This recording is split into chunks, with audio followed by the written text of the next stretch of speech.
हम्म, याद आए तब ना। याद आएगा जब एक लेवल के बाद चीजें नहीं होंगी ना, तब याद आएगा।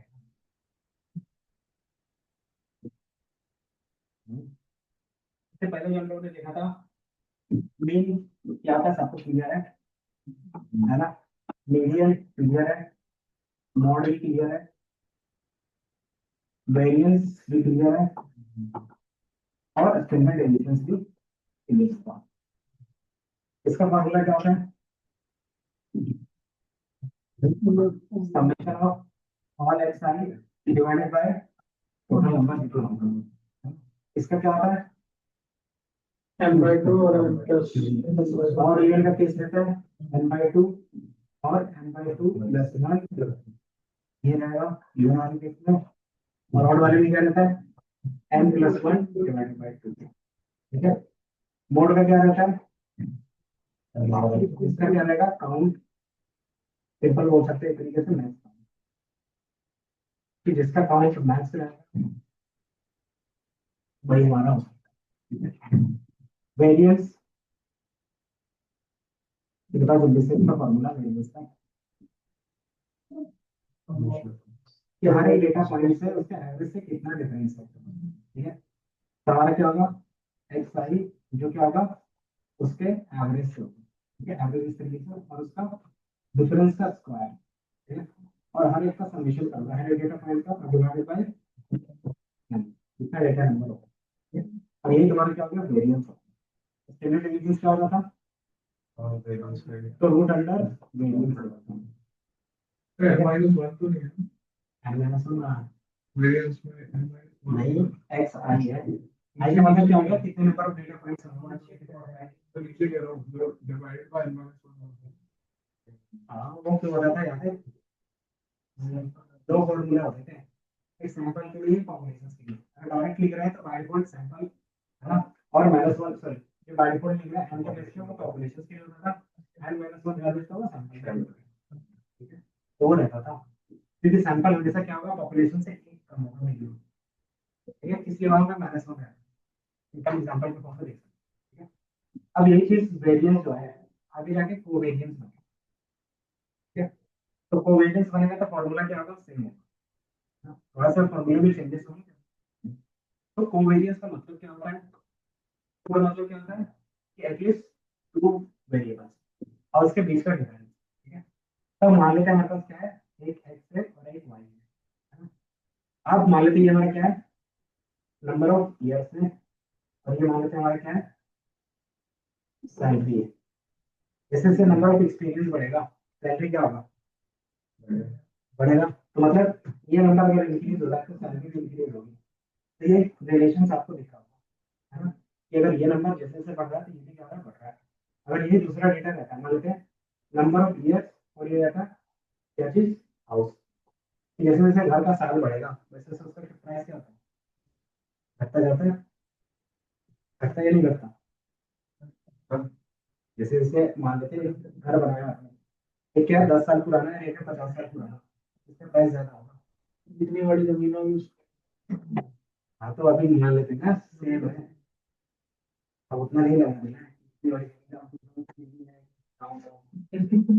सिंपल अपने लॉजिक बनाए कि अगर आपके नंबर ऑफ टाइम्स बढ़ता जाएगा तो ऑटोमेटिकली प्राइस है ना। तो उसमें क्या होगा? आपको इन्वर्स रिलेशन है ना। या तो तुम दूसरा भी लगा सकते हो, जैसे जैसे जैसे तुम क्या करोगे अपना प्राइस डिक्रीज करोगे वैसे वैसे तुम्हारा सेल्स या फिर प्रॉफिट क्या होगा? सेल्स तो बढ़ जाएगा लेकिन प्रॉफिट क्या होगा? कम बढ़ जाएगा। मतलब अगर ये बढ़ रहा है तो दूसरा हो सकता है कम हो रहा है। तो इस तरीके से एक कॉलम का डेटा दूसरे कॉलम में क्या आता है? डिपेंड हो जाता है, सेल्स का बिहेवियर चेंज होता है। ये मोहम्मद आलम, अयाज खान, दीपिका, मोहम्मद खान इसका है।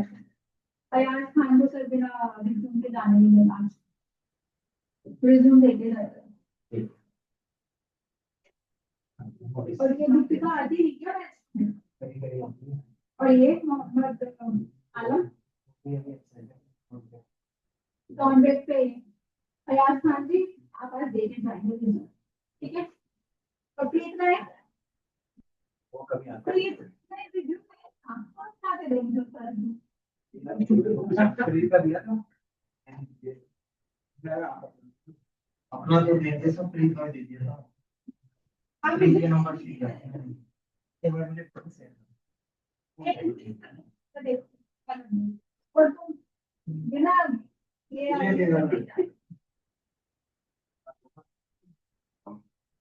बन गया है। तो काम बना है बढ़िया है सर बढ़िया है।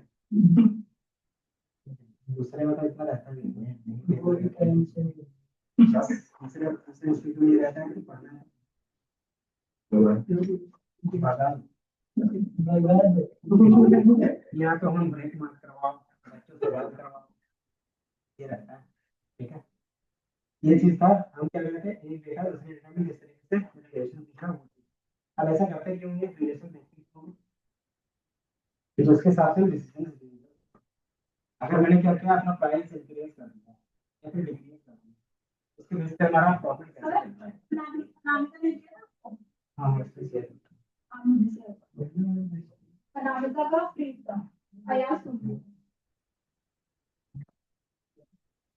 अब इसमें सिंपल क्या रहेगा तुम्हारे पास तो आप जब भी देखते हो दो वेरिएबल के बीच में रिलेशनशिप तो वही हमारा क्या रहता है कि अगर इसके रिस्पेक्ट में या तो क्या होगा एक्स के रिस्पेक्ट में वाई इंक्रीज होगा है ना या तो एक्स अगर डिक्रीज हो रहा है तो वाई इंक्रीज होगा या तो एक्स डिक्रीज हो रहा है तो वाई भी डिक्रीज होगा अगर एक्स इंक्रीज हो रहा है तो वाई डिक्रीज होगा ये चार रिलेशन हमेशा बनेंगे हमेशा देखते हो अप ट्रेंड डाउन ट्रेंड ये सारी चीजें है ना तो इसी के बेस पे रहता है ठीक है तो अगर जब भी आप इसको क्या करते हो स्कैटर प्लॉट में बनाओगे तो ये कुछ इस तरीके से दिखेगा ठीक है डॉट डॉट के बेस पे जब भी आप इस तरीके से देखोगे एक लाइन बनता है और ये जो लाइन बन रहा है इसका मतलब क्या होता था याद है ये जो लाइन बन रहा था ये एक्स है और ये वाई है तो इसको क्या बोलते थे कि जैसे जैसे तुम्हारा एक्स बढ़ रहा है वैसे वैसे वाई भी बढ़ रहा है तो यही चीज है ना तो ये चीज तुम्हें यहाँ पे दिख रहा था यही चीज मुझे क्या करना है अब नंबर के फॉर्म में इक्वेशंस के फॉर्म में कन्वर्ट करना है तो कैसे होगा तो हम इसमें क्या करेंगे वेरिएंस कैलकुलेट वेरिएंस किसका तो दोनों कॉलम का एक साथ इस कॉलम के बेस पे अगर इसमें कुछ चेंजेस हो रहे हैं इसमें कितना चेंजेस होगा ठीक है तो ये कैसे निकलेगा तो कोवेरिएंस से निकलेगा ठीक है तो कोवेरिएंस कैसे बनता है तो सिंपल वेरिएंस के फॉर्मूला से वेरिएंस का फॉर्मूला आप जल्दी से summation of X I mu whole square divided by यही रहता है ना अब यहाँ पे स्क्वायर है तो इस वाले फॉर्मूला को दो बार लिख सकते हैं मतलब इस वाले पार्ट को बताओ किस तरीके से लिखेंगे एक्स आई माइनस म्यू इंटू एक्स आई माइनस म्यू पढ़ा है ना और ये समेशन और डिवाइड बाय 1/m अगर शुरू में लिखते हैं तो 1/m इसी तरीके से लिखते हैं ना तो ये तुम्हारा दो बार डिवाइड हो रहा है मतलब जो एक्स आई यहाँ पे भी है और यहाँ पे भी है मतलब यहाँ पे जो रिलेशन निकल रहा था खुद के कॉलम से निकल रहा था अगर दूसरे कॉलम से निकालोगे तो यही फॉर्मूला क्या होगा एक में एक्स आई रहेगा और एक में वाई आई और मीन ऑफ वाई आई और यहाँ पे मीन ऑफ एक्स आई रहेगा ठीक है तो यही तुम्हारा क्या बन जाएगा को वेरिएंस का फॉर्मूला बन जाएगा ठीक है तो यहाँ पे क्या होगा एक्स आई होगा और उसका एवरेज होगा यहाँ पे वाई आई होगा और उसका एवरेज होगा अब यहाँ पे जो वैल्यू आएगा वही तुम्हारा क्या आएगा कोवेरियंस का नंबर रहेगा ठीक है तो कोवेरियंस में फिर क्या आएगा जैसे वेरियंस में पॉजिटिव आता था या नेगेटिव आता था कोवेरियंस में पॉजिटिव आएगा या नेगेटिव आएगा क्यों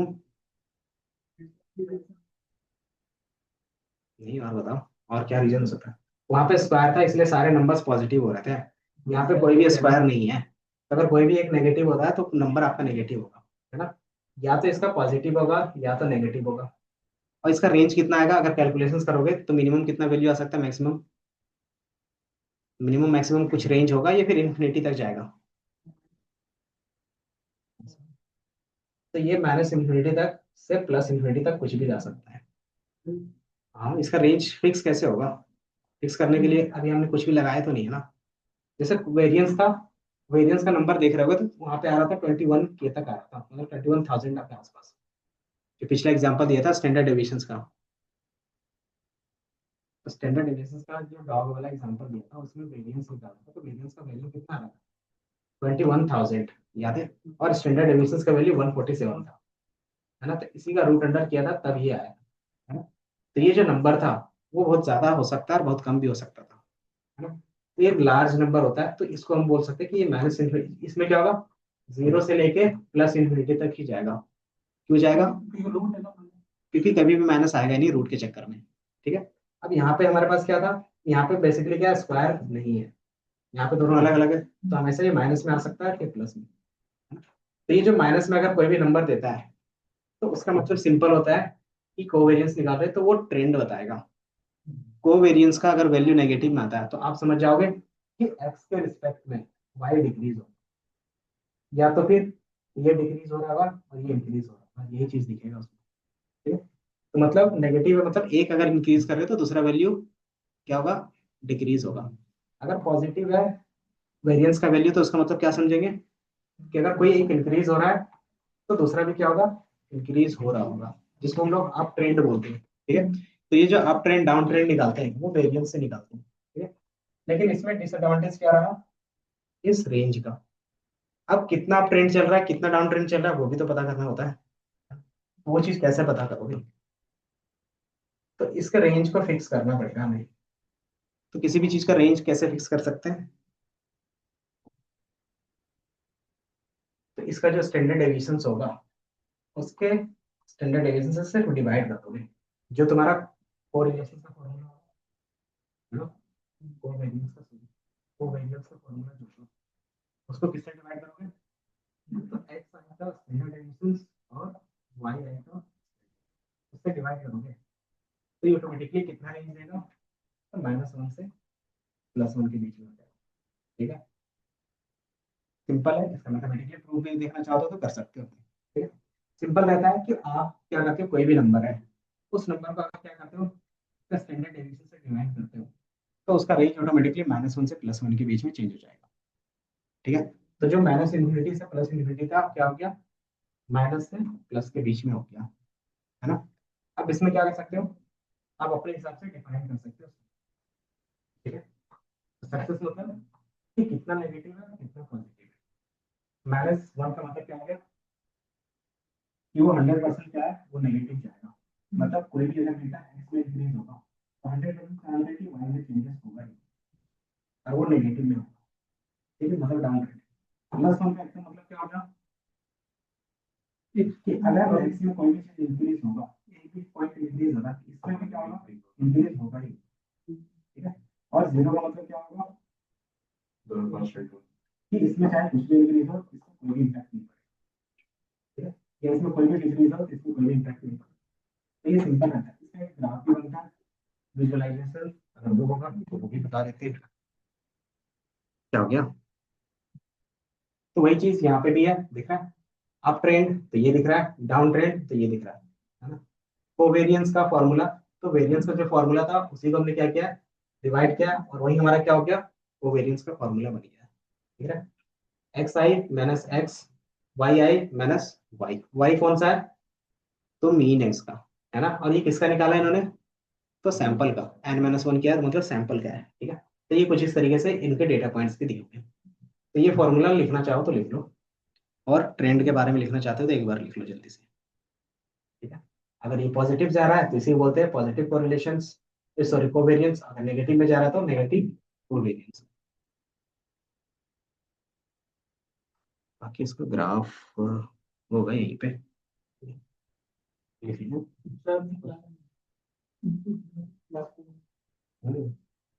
कैसे चलेगा, मैंने बोला था सुनिए कि तुम एक डायरी रखोगे, at least topic wise short notes बनाते हैं, उसमें नहीं है ये सब है, नोट्स में है, लेकिन खुद से लिखने में तो समय लगता है, तो खुद से लिखते हैं तो थोड़ा सा ज्यादा समय लगता है, इसलिए तो कॉपी करेंगे।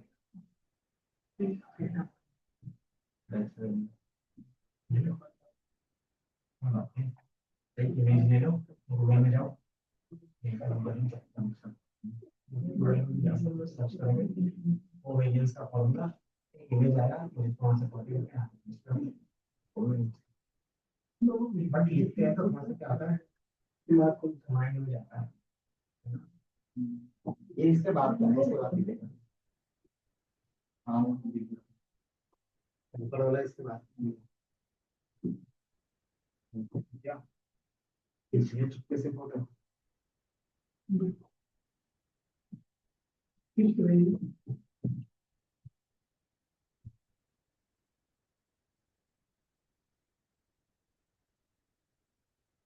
आजकल हम चीजें जल्दी क्यों बोलते हैं, जवाब दो। नहीं, क्योंकि जिसमें मेहनत लगता है वही चीज याद रहता है।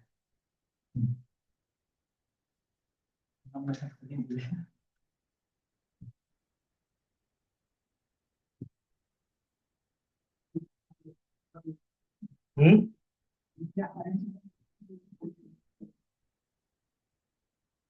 ये चीजें रहती है ना, लिमिटेड रिसोर्स रखोगे तो बेनिफिट है आजकल।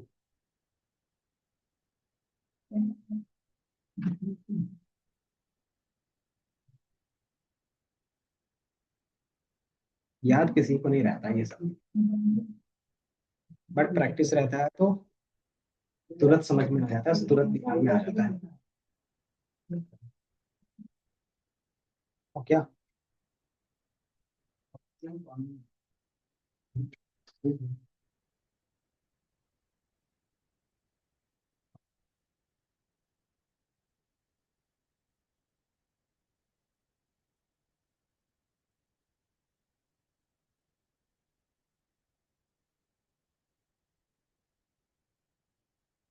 लिख लिया,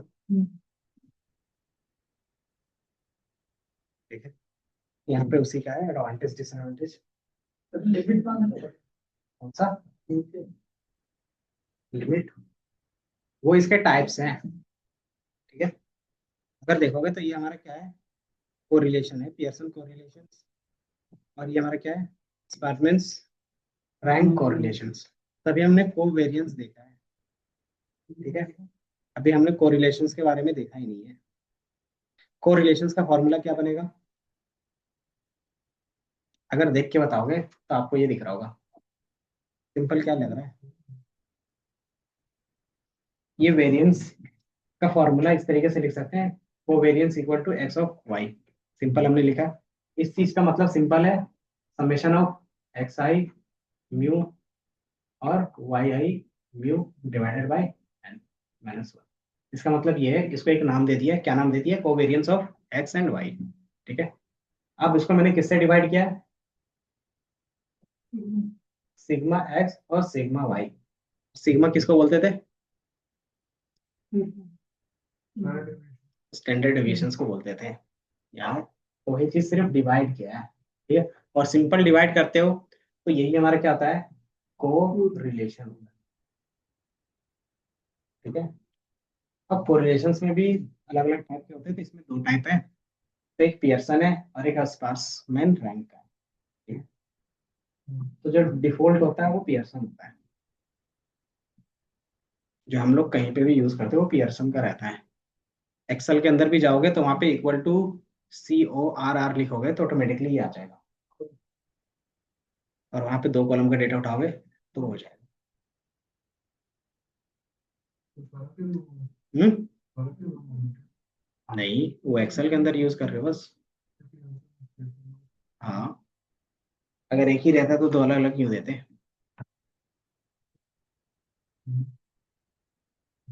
हम्म, देखेंगे अभी।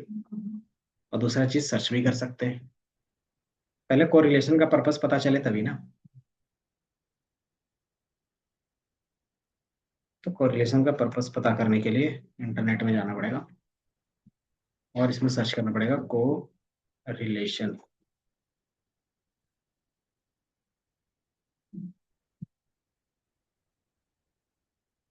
और कोरिलेशन आ गया, और विकिपीडिया में भी देख सकते हो, एक इमेज है, इसमें से आपको समझ में आएगा।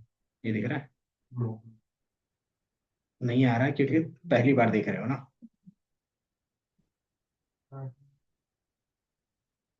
आइटम मॉलिक्यूल्स कोई नहीं, और नई चीजें समझ में नहीं और मैं नोट कर एक्स और वाई, ठीक है, एक्स और वाई,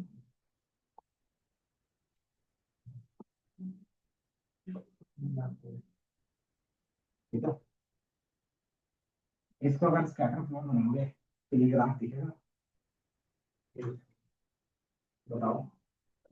यहाँ पे एक्स वन है, वाई वन है, टू है, टू है, थ्री है, थ्री है, फोर है, फोर है, सिक्स है, तो एक स्ट्रेट लाइन के बेस पर पूरी पॉइंट इस पर सवाल है ना। तो मतलब क्या है कि इसमें से जितने भी डेटा पॉइंट्स हैं, कितने मान लेते हैं, चार है, ठीक है। तो इसमें से क्या होगा कि अगर इस लाइन पे ये डेटा इस तरीके से आपको दिख रहा है, इसका मतलब सिंपल होगा कि इसमें से चारों के चार पॉइंट अगर आप क्या करते हो, चेंज करते हैं, किसी भी एक को चेंज करोगे तो ऑटोमेटिकली यहाँ पे भी चेंजेस होंगे, है ना। मतलब इस लाइन पे जो लाइन करेगा वो हर एक एक्स की वैल्यू वाई के रिस्पेक्ट में लाइन करेगा, ठीक है। अगर यहाँ पे 5 है, अगर मैं यहाँ पे 8 कर देता हूँ तो ऑटोमेटिकली ये 8 हो जाएगा, क्योंकि तो इसमें रिलेशन ही ऐसा है ना? तो इसके लिए इसमें क्या होगा कि अगर आपने 100 डेटा पॉइंट्स रखा है तो 100 डेटा पॉइंट्स में 100 डेटा पॉइंट्स जो होंगे वो इसी लाइन पे है ना। और इसी चीज को क्या बोलते हैं, ये हमारा हो गया परफेक्टली कोरिलेटेड वैल्यू हो गया, और ये क्या पॉजिटिव है क्योंकि इंक्रीज कर रहा है तो इंक्रीज होता है, और ये वैल्यू हमारा क्या होगा, कोरिलेशन का बन गया। अभी रेंज बताया था -1 से +1 तक, है ना। तो -1 +1 और एक 0 का भी रहेगा, ठीक है। अब दूसरा होता है अगर यही वैल्यू +1 है तो 100% क्या है, कोरिलेशन है। देन अगर वैल्यू थोड़ा सा कम हो गया, 0.8 है, तो सिंपल मतलब क्या होगा, ये हमारा एक्स है और ये हमारा वाई, और आपने क्या किया, एक लाइन ड्रॉ किया है, इसलिए ट्रेंड की है ना। अब इसका सिंपल मतलब है इस लाइन में 80% डेटा है, 80% मतलब अगर आपने इस तरीके से 100 डेटा कलेक्ट किया है उसमें से 80 जो डेटा होंगे वो इस रेट वाले लाइन में लाइन करेंगे, और जो 20 डेटा होंगे वो क्या होगा, वो इधर उधर लाइन करेंगे, ठीक है। मतलब कि एक्स में अगर 80% डेटा है, 80% में कुछ भी चेंज होगा, मतलब तुम में से अगर आप 80 चेंज करते हो तो ये लाइन में नहीं आएगा, ठीक है। अगर 20% चांस है कि वो इस लाइन पे नहीं है, सिंपल इसका मतलब ये होगा। 40% का मतलब क्या होगा, हाँ, कि जो भी आप एक क्या करोगे, ट्रेंड लाइन ड्रॉ करोगे, उस लाइन पे क्या होगा, 40% ही डेटा लाइन करेगा, 60% लाइन ही करेगा, 60% कहाँ पे होगा, इधर उधर स्कैटर होगा, ठीक है। इसी तरीके से अगर 0 रहा तो आपको यहाँ पे कोई भी परफेक्ट ट्रेंड लाइन नहीं मिल पाएगा, ठीक है। यही चीज अगर माइनस में जाएगा तो डायरेक्शन सिर्फ उल्टा होगा, ठीक है। ये दिख रहा है, तो यहाँ पे डायरेक्शन कुछ इस तरीके से था, डायरेक्शन वहां पे उस तरीके से।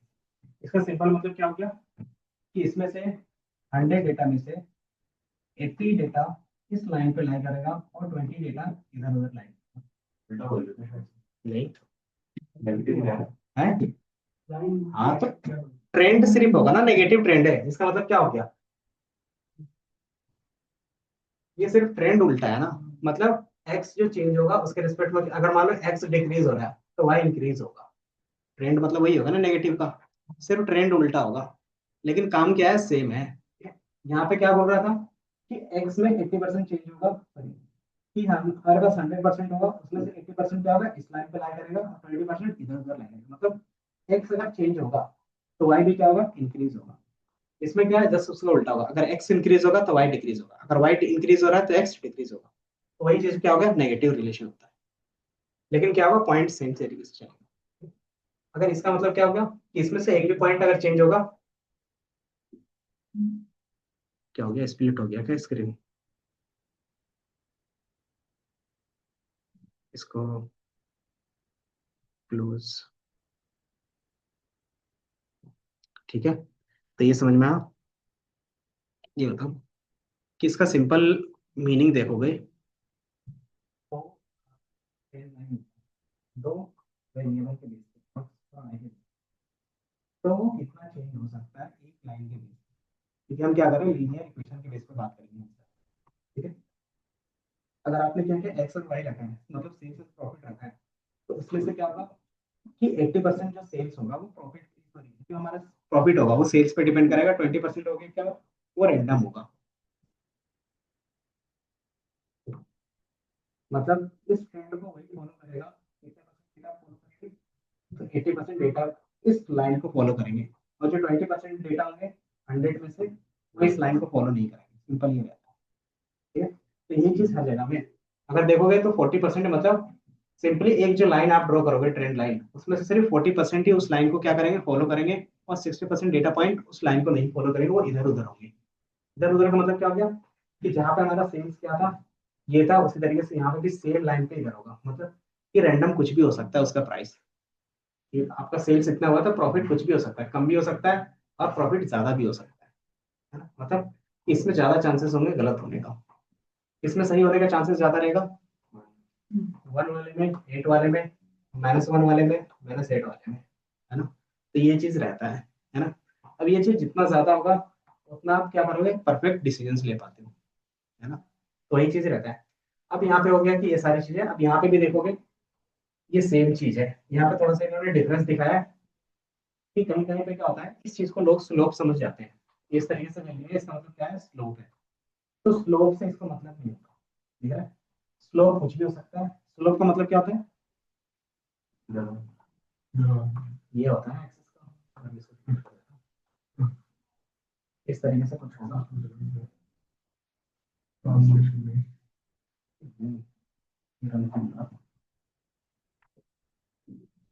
ये है। स्लोप का मतलब होता है कि वो कितना एंगल बना रहा होगा एक्स और वाई से, ठीक है। तो ये एंगल धीरे धीरे कम हो रहा है, लेकिन उसकी वैल्यू हमेशा क्या है, 1 है। तो मतलब ये एंगल पे डिपेंड नहीं करता, डिपेंड करता है कि उस लाइन में कितना डेटा लाई कर रहा है, ठीक है। तो कोई भी सारे में क्या है, 100% वाला लाइन है, इसलिए क्या है सब में 1 1, ठीक है, चाहे स्लोप कुछ भी हो, ठीक है। तो ये आपको समझ यहाँ पे सिंपल क्या था, सिर्फ लीनियर का था कि जो ट्रेंड देख रहे हैं या तो अप जाएगा या तो डाउन जाएगा, या तो स्टक हो जाएगा बीच में इस तरीके से जहाँ पे जीरो दिखता है, ठीक है।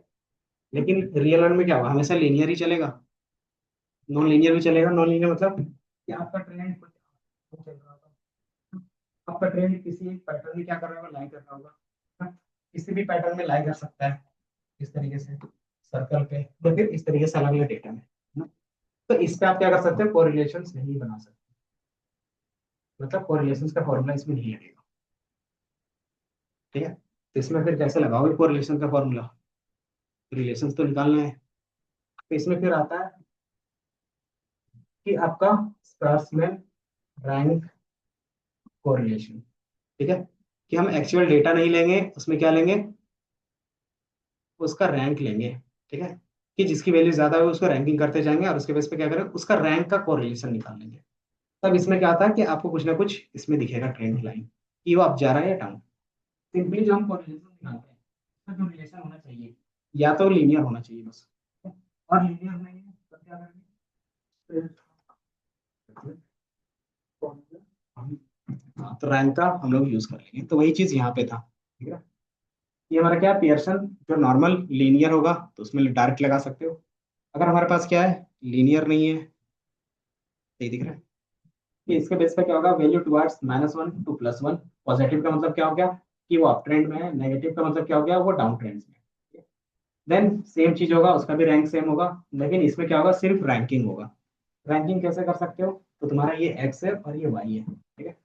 अब एक्स वाई का रैंकिंग कर सकते हो कैसे, तो जो लार्ज वैल्यू है उसका रैंक कितना कर दिया, 1, देन 2, देन 3, देन क्या थे, 4 5 और ये 6। इसी तरीके से वाई का भी रैंक करोगे, ये भी निकल जाएगा। अब ये जो निकल गया, अब इसका क्या करोगे, कोवेरियंस निकालोगे, सिंपल, और कुछ नहीं करना होगा।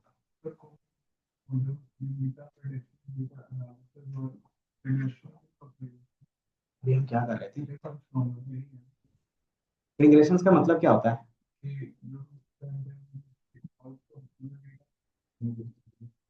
तो अभी जो मैंने एग्जांपल दिया हाउस प्राइस का या फिर आपकी सैलरी का, तो हर एक डेटा पॉइंट के रिस्पेक्ट में दूसरा पॉइंट चेंज हो रहा है। अगर हर एक डेटा पॉइंट के रिस्पेक्ट में दूसरा डेटा पॉइंट चेंज होता है, इसी को बोलते हैं रिग्रेशन, ठीक है।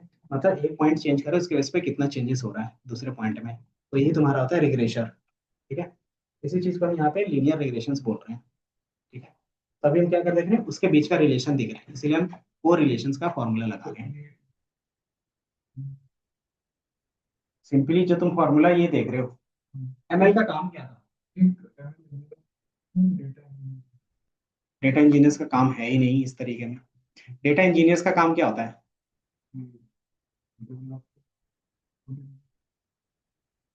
नहीं, डेटा इंजीनियर्स का काम होता है पाइपलाइन बनाना। ठीक है, कौन सा पाइपलाइन? तो हमारा डेटा कैसे डेटाबेस में स्टोर होगा, वो पाइपलाइन। ठीक है, ये पाइपलाइन भी उसका काम नहीं होता डेटा एनालिसिस का। लेकिन बड़ी बड़ी कुछ कंपनियां होती है जो क्या करती है, जो पाइपलाइन डिजाइन करता है, डेटा आ गया और आजकल एआई आ गया है, तो उसके बेस पे क्या होता है कि आप ही क्या करो, एनालाइज करके मुझे दे दो। तो सिंपली वो एआई का यूज करके डायरेक्टली निकाल के भी दे देता है। ठीक है, लेकिन ये डेटा इंजीनियर्स का काम नहीं होता। डेटा इंजीनियर का काम होता है सिर्फ पाइपलाइन बनाना। ठीक है, कौन सा पाइपलाइन? कि हमारा डेटा वेबसाइट में डायरेक्टली आए और उसके बेस पे हमारा डेटा वेयर हाउस में जाए और वेयर हाउस से अलग अलग डिपार्टमेंट में जाए। क्योंकि जितनी बड़ी कंपनी होगी उतना ज्यादा डेटा होगा। जैसे गूगल, गूगल का डेटा क्या होगा, बहुत ज्यादा आता होगा। हर एक मिली सेकंड में भी क्या होगा, टीबीज में डेटा ट्रैवल करता होगा। तो उसको स्टोर करने के लिए बंदा चाहिए ना। एंड देन उसका अलग अलग डिपार्टमेंट है। जैसे जेमिनी का पूरा अलग डिपार्टमेंट होगा, है ना। क्रोम का अलग डिपार्टमेंट होगा, है ना। इसका यूट्यूब का पूरा अलग डिपार्टमेंट होगा। तो उसके बेस पे कौन सा डेटा कहाँ पे जाके स्टोर होगा, किसको कितना जरूरत है, वो इसका काम होता है शेयर करने का। ठीक है, तो वो डेटा इंजीनियर्स के काम होते हैं। समझ में आया? तो यहाँ पे हमारा क्या है, एनालिसिस का है। तो ये कौन से एनालिसिस कर रहे हैं? तो ट्रेंड एनालिसिस कर रहे हैं कि एक के रिस्पेक्ट में दूसरा का क्या ट्रेंड चल रहा है। ठीक है, तो वो चीज़ है। तो ये हमारा क्या है, कोरिलेशंस। और कोरिलेशंस का फॉर्मूला आपको मैंने सिंपल बता दिया। ठीक है, वही इमेज यहाँ पे है और उसके बेस पे क्या है, उसका डिफरेंसेस। ठीक है, कि दोनों का यूज करते हैं हम किस लिए, तो कौन सा वैल्यू कितना चेंज हो रहा है वो देखने के लिए।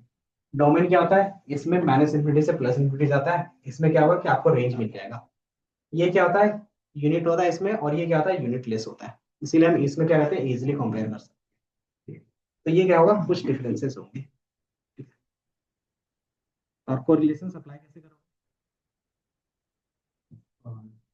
तो इक्वल टू कोरिलेशंस और डेटा पास कर दोगे, अप्लाई हो जाएगा। उसके अंदर कौन सा फॉर्मूला जाएगा? तो सिंपल तुम्हारा ये फॉर्मूला जाएगा।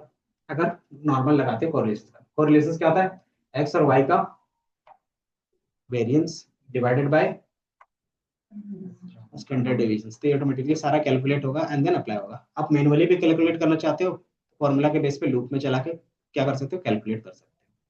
ठीक है, तो जितना भी आज तक ट्रेंड निकाल रहे थे, या तो फिर टैबलो में, पावर बीआई में, किसी फोरकास्टिंग देखा था। फोरकास्टिंग क्या करता था कि हिस्टोरिकल डेटा के बेस पे एक लाइन बनाता था, है ना। और वो लाइन के बेस पे क्या बनेगा, एक इक्वेशंस बनेगा। और वो इक्वेशंस या तो अप जाएगा डाउन जाएगा, है ना? अगर वो अप जाएगा तो आगे दिखा देगा, तो आगे वो कुछ इस तरीके से जाएगा। जैसे सिंपल, मेरे पास क्या है, एक्सपीरियंस है और ये सैलरी। ठीक है, मैंने क्या किया, मार्केट में गया, 10 बंदों का सैलरी पूछ लिया एक्सपीरियंस के बेस पे। तो किसी ने बताया 2 साल का एक्सपीरियंस है, उसकी सैलरी 3 साल का है, 10 साल का है। ठीक है, तो उसके बेस पे क्या है कि एक हमारे पास क्या है, एक्सपीरियंस है 20 साल का, तो ऑटोमेटिकली इसी लाइन पे लाई करेगा। तो मतलब 10 साल का एक्सपीरियंस है, उसके बेस पे मुझे सैलरी यहाँ से निकाल सकते हैं।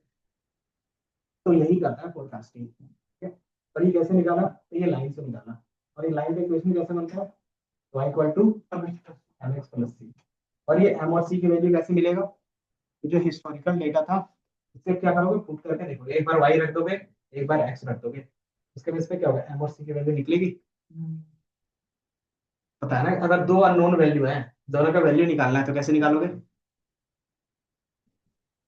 तो दो मिनिमम इक्वेशन होनी चाहिए। दो मिनिमम इक्वेशन मतलब कि जो आपने 10 डेटा पॉइंट लिया था एक्स और वाई का, उसमें से कोई भी दो डेटा पॉइंट उठा सकते हैं और उसको रख देंगे। तो वही चीज क्या होगा, सॉल्व करके एम और सी की वैल्यू दे देगा। और एम और सी की वैल्यू जितना परफेक्ट होगा उतना परफेक्ट ये लाइन होगा, प्रिडिक्शंस का एक्यूरेसी। ठीक है, तो वो चीज रहता है। वो कौन करेगा, तो मशीन लर्निंग में हम लोग करते हैं। और ये तुम्हारा जो होता है ना, यही तुम्हारा मशीन लर्निंग का पहला एल्गोरिथम भी है। ठीक है, तो मशीन लर्निंग कुछ नहीं, बेसिकली एक पैटर्न रिकॉग्नाइज सिस्टम है, जो डेटा में से पैटर्न रिकॉग्नाइज करके उसका इक्वेशन आपको ला के देता है। और वो इक्वेशन जहाँ पे यूज करोगे उसी पैटर्न के हिसाब से वो आंसर करता जाएगा, है ना। जैसे बोलते हैं ना, बच्चे को जिस तरीके से सिखाते हैं उसी तरीके से वो फिर आगे जाके बोलता है। तो यही चीज यहाँ पे भी है, आप नंबर इसको दिखाओगे, फॉर्मूला दिखाओगे, ये फॉर्मूला के बेस पे क्या करेगा, पैटर्न रिकॉग्नाइज करेगा, और यही पैटर्न के बेस पे क्या करेगा, आंसर करता जाएगा, है ना। तो यही तुम्हारा क्या बन जाता है, मशीन लर्निंग बन जाता है। मतलब आपने मशीन को सिखाया, मशीन को क्या सिखाया है, कुछ नहीं, बेसिकली इक्वेशंस बनाना, फिर उसमें तो इमोशंस होते नहीं, तो क्या याद रखेगा, तो ये नंबर्स याद रखते हैं, ठीक है। तो ये तुम्हारा क्या था, कोवेरियंस और कोरिलेशंस, ठीक है, इतना समझ में आया। बाकी प्रोबेबिलिटी डिस्ट्रीब्यूशंस का देखेंगे, ये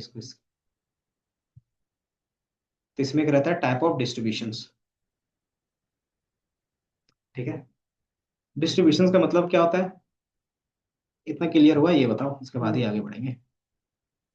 कोवेरियंस कोरिलेशंस, दो तीन बार रिवीजन्स, और आगे जाके ये बार बार यूज होगा। सबसे ज्यादा टॉपिक जो यूज होगा ये यही रहेगा मशीन लर्निंग का, ठीक है, कि हर एक चीज का कोरिलेशंस निकालो। कोरिलेशंस क्यों निकालेंगे, कोरिलेशंस कि मान लो आपके पास 10 कॉलम है, तो 10वां कॉलम इंपॉर्टेंट है हमारे प्रिडिक्शन के लिए, नहीं है तो पता करोगे कि मान लो उसमें से 5 ही इंपॉर्टेंट है, तो क्या करोगे, 10 से काम तो नहीं करेंगे, नहीं करेंगे।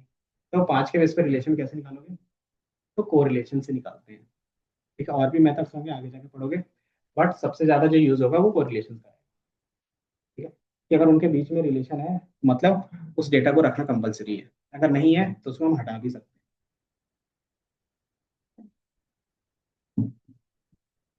ठीक है। इसके बाद होता है डिस्ट्रीब्यूशंस का कॉन्सेप्ट, तो इसको बोलते हैं प्रोबेबिलिटी डिस्ट्रीब्यूशंस। प्रोबेबिलिटी सबको पता है क्या होता है, तो किसी भी चीज को होने का कितना चांसेस है ना, कि टोटल में से कितना परसेंट चांस है कि ये होगा ही होगा, है ना। तो जितने बार हम क्या करेंगे, एक्सपेरिमेंट करेंगे, उतनी बार अलग अलग रिजल्ट आएगा, और उस रिजल्ट को हम क्या कर सकते हैं, ग्राफ में बना के रख सकते हैं। जब ग्राफ में बनाओगे तो वो क्या होगा, डिस्ट्रीब्यूशन की तरह से होगा, किस तरीके से, तो हिस्टोग्राम की तरह से होगा, है ना। तो उसमें जब आप शो करोगे, तो रियल वर्ल्ड में अलग अलग टाइप के डेटा होते हैं, तो इसमें दो तरीके का होता है। देन एक होता है डिस्क्रीट, एक होता है कंटिन्यूस। डिस्क्रीट और कंटिन्यूस में क्या डिफरेंस है, नंबर याद है,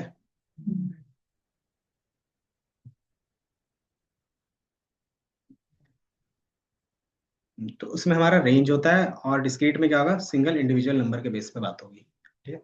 तो वही चीज रहेगा, तो उसी के बेस पे क्या आता है, इसको भी दो टाइप में डिवाइड कर देते हैं। कौन कौन सा, तो कंटिन्यूअस प्रोबेबिलिटी डिस्ट्रीब्यूशन और डिस्क्रीट नॉर्मल डिस्ट्रीब्यूशन, ठीक है।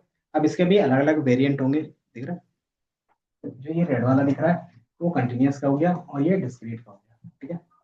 अब इसमें हमारे पास जो रहेंगे इन चीजों में से, जो मोस्ट इंपॉर्टेंट है ये रहता है, ये रहेगा, बर्नौली का रख सकते हैं, और बाइनोमियल, और एक, ठीक है। और भी सारी चीजें हैं, बट क्या है, मोस्ट इंपॉर्टेंट ये रहेगा, और एक यूनिफॉर्म का रहेगा। यूनिफॉर्म दोनों में रहेगा, इसमें भी रहेगा और उसमें भी रहेगा, ठीक है। यूनिफॉर्म का मतलब होता है कांस्टेंट, कि दोनों में कांस्टेंट है, दोनों एक जैसा है, ठीक है। अब इसमें इन चीजों को किस तरीके से देखेंगे, और क्या इंपॉर्टेंट है वो नीचे लिखेंगे, ठीक है। इसके अलावा स्ट्रेंथ, देन लॉग है, साइज स्क्वायर है, देन बाइनोमियल, ज्योमेट्रिक, और क्या है, यूनिफॉर्म का है, ठीक है। अब इसका ग्राफ देखोगे, तो एक ग्राफ में मिलेगा एक ही जगह पे, ठीक है।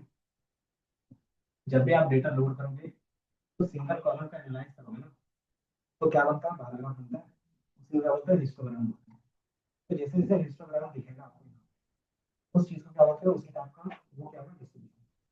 अभी इतने टाइप में क्यों दिखाना, क्योंकि इंडस्ट्री में और रियल वर्ल्ड में सबसे ज्यादा दिखता है, कि मान लो एक चीज आपको बार बार दिख रहा है, तो वो चीज हम क्या कर देंगे, उसको स्टैंडर्ड बोल देंगे, कि ये एक स्टैंडर्ड चीज है, इसीलिए ये क्या है, हर जगह पे यूज होता है ना। जैसे होता है ना, क्या है, हमारे पास एक स्टैंडर्ड लैंग्वेज है, अगर ऑल ओवर द वर्ल्ड आपको कहीं पे भी जाना है, तो कॉमन लैंग्वेज कौन सा, स्टैंडर्ड लैंग्वेज इंग्लिश कर सकते हैं।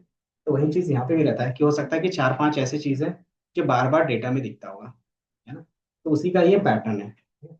तो जो पहला हमारे पास रहेगा वो यूनिफॉर्म का रहेगा, ठीक है। यूनिफॉर्म का मतलब क्या होता है, कि कांस्टेंट हमेशा रहेगा। फॉर एग्जांपल पहले यहाँ से लिखते हैं। पहला लिखते हैं बर्नौली, बर्नौली थ्योरम सुना है, क्या होगा? जैसे मान लो आपने क्या किया, एक डाइस उछाला है ना? तो डाइस उछालोगे तो उसमें मान लेते हैं 2 आने की प्रोबेबिलिटी कितनी होगी? 2/6, मतलब या तो फिर मान लेते हैं हेड एंड टेल कर रहे हो, टॉस कर रहे हो, तो टॉस करते हो तो टेल आने की प्रोबेबिलिटी या हेड आने की प्रोबेबिलिटी क्या होगी? 1/2, है ना? तो ये चीज आप जब सिंगल टाइम में कोई भी एक्सपेरिमेंट करते हो और जो रिजल्ट आता है वही तुम्हारा क्या होता है? बर्नौली डिस्ट्रीब्यूशन होता है। मतलब आपने एक बार टॉस किया, उसका जो रिजल्ट आया आप यहाँ पे ड्रॉ कर दे, ठीक है? तो यहाँ पे क्या ड्रॉ किया है? एक हेड आने की और ये टेल आने की, है ना? तो ये क्या हो गया? सिंगल टाइम जब एक्सपेरिमेंट होता है ना, और उसका जो आउटकम होगा वो हमेशा क्या होगा? बाइनरी होगा। बाइनरी मतलब या तो ट्रू होगा या तो फॉल्स होगा, या तो 1 होगा तो या तो 0 होगा। जैसे यहाँ पे या तो हेड होगा या तो टेल होगा, इसके अलावा कुछ नहीं होगा, है ना? तो उस चीज को हम बोलते हैं बर्नौली, ठीक है? कि सिंगल एक्सपेरिमेंट में बाइनरी में क्या आएगा तो उसका डिस्ट्रीब्यूशन इस तरीके से दिखेगा। तो ये क्या हो गया? बर्नौली हो गया। यही चीज तुम क्या करते हो? उसी एक्सपेरिमेंट को बार बार करोगे तो हेड एंड टेल आने की प्रोबेबिलिटी अपनी रहेगी। तो ये मल्टीपल टाइम एक्सपेरिमेंट होता है तो होता है, ठीक है? तो ये हमारा क्या होता है? यूनिफॉर्म होता है। जैसे कि किसी भी चीज का प्रोबेबिलिटी आप देख लो जिसमें डाइस में, तो हमेशा क्या होगा? सेम होगा, है ना? तो आप ये क्या कर सकते हो? यूनिफॉर्म पे दिखा सकते हो। अब यहाँ पे रहता है बाइनोमियल, ज्योमेट्रिक, देन इसके बाद में पोजिशन। ये देखोगे यही ग्राफ क्या हो रहा है? सब में जा रहा है, देख रहे हैं? यही चीज हर एक में डिफाइन हो रहा है। कौन सा ग्राफ इसी से ड्राइव होगा? नॉर्मल डिस्ट्रीब्यूशन से ही ये दो ग्राफ ड्राइव हुए हैं। नॉर्मल डिस्ट्रीब्यूशन से ही का स्क्वायर आया, का स्क्वायर से ही गामा आया, और एक्सपोनेंशियल से भी गामा आया। इसी से क्या आ गया? एक वी बॉल भी आया। तो देखोगे एक ही चीज से क्या होगा? अलग अलग चीज, है ना? तो सबसे पहले हमारे पास ये था सिंगल एक्सपेरिमेंट। अब यही चीज आप मल्टीपल टाइम्स करोगे, ठीक है? मान लेते हैं टॉस ही कर रहे हैं, 10 टाइम टॉस किया, उसमें से कुछ हेड आएंगे कुछ टेल आएंगे। चांसेस क्या रहेगा? कि 50% हेड आएगा, 50%, मतलब अगर 10 टाइम्स पॉइंट निकाल रहे हैं तो 5 टाइम्स हेड आ सकता है, 5 टाइम्स ये भी हो सकता है। दूसरा मान लीजिए 7 टाइम हेड आती है और 3 टाइम्स टेल आती है, ये भी हो सकता है कि 7 टाइम टेल आ रहा हो और 3 टाइम्स हेड हो जा सकता है, कुछ भी आ सकता है ना? मतलब सिनेरियो 3 ही हो सकता है, या तो 50-50 का रहेगा, या तो पहला इंक्रीज रहेगा, दूसरा डिक्रीज रहेगा, और दूसरा इंक्रीज रहेगा, और या तो पहला इंक्रीज रहेगा। यही चीज सिनेरियो होगा। तो यही चीज यहाँ पे भी है, ठीक है? कि जब आप क्या करते हो? स्टार्टिंग में एक्सपेरिमेंट करते हो तो दोनों के आने आने के चांसेस क्या होंगे? इक्वल होंगे, ठीक है? और जितने नंबर ऑफ एक्सपेरिमेंट बढ़ते जाते हैं तो जैसे जैसे क्वालिटी तो एक चीज ज्यादा नहीं होता, है ना? या तो हेड बहुत ज्यादा आता है या तो टेल बहुत ज्यादा आता है, ठीक है? तो वही चीज यहाँ पे भी है। या तो क्या होगा? हेड आने के चांसेस ज्यादा हो जाएंगे तो टेल का अपने आप हो जाएगा, और अगर टेल का अपने आएगा तो हेड का अपने आप हो जाएगा, है ना? तो ये चीज आपको क्या होगा? बाइनोमियल में रखेगा। मतलब यही एक्सपेरिमेंट मल्टीपल टाइम्स में करोगे तो ये आपको कुछ इस तरीके से दिखेगा, ठीक है? और इसी क्या बोलते हैं? Binomial distribution. मतलब एक ही एक्सपेरिमेंट में अब यही एक्सपेरिमेंट को सिर्फ मल्टीपल टाइम्स करो, वही क्या बन गया? बाइनोमियल बन गया। अगर सिंगल टाइम करोगे तो बन, ठीक है? अब यही चीज ज्योमेट्रिक का बनेगा, एक्सपोनेंशियल या फिर पॉइसन। तो जब आप क्या करते हो ज्योमेट्रिक में, कि जब तक आपके ट्रू होने के सक्सेस होने के चांसेस ना मिल जाए, कि मान लो आपने क्या किया? बोला कि हेड आएगा, ठीक है? और आपने बोला कि 10 टाइम्स आपको उठाना है, ठीक है? तो आपने क्या किया? 1 टाइम निशाना 10 आया, है ना? तो क्या होगा? शुरू में जो सक्सेस का चांस होगा वो कम होगा, ये कुछ भी हो सकता है। दूसरी बात क्या करेंगे? टॉस उठाएंगे, उसमें क्या होगा? थोड़ा सा सक्सेस बढ़ेगा, क्योंकि आपको 10 टाइम्स में कोई भी एक टाइम में अगर आपका हैक आ गया तो आपका सक्सेस का चांस कैसे कैसे बढ़ेगा? जैसे जैसे आप उछालते जाओगे, है ना? तो ये चीज यहीं पे है। फर्स्ट टाइम में उछालोगे हो सकता है चांसेस आपके कम हो, जैसे जैसे ये क्या होगा? नंबर ऑफ चांस होता जाता है, वैसे वैसे जितने की प्रोबेबिलिटी बढ़ती जाती है, ठीक है?